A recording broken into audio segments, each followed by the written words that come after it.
Senior citizen na may kasong rape, arestado sa isinagawang law enforcement operation ng Dipolog PNP. Patrolwoman Joyce Franco magbabalita.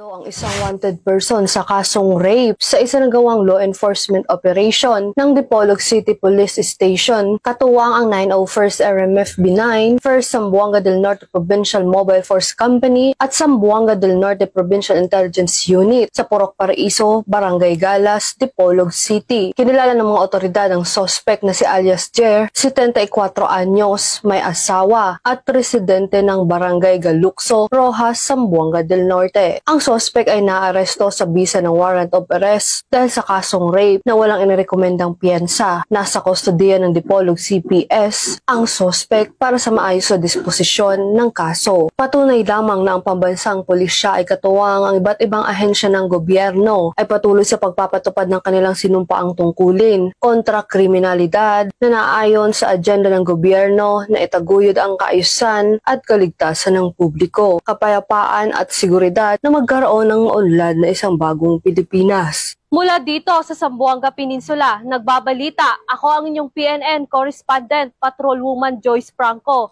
alagad ng batas, tagataguyod ng balitang pulis.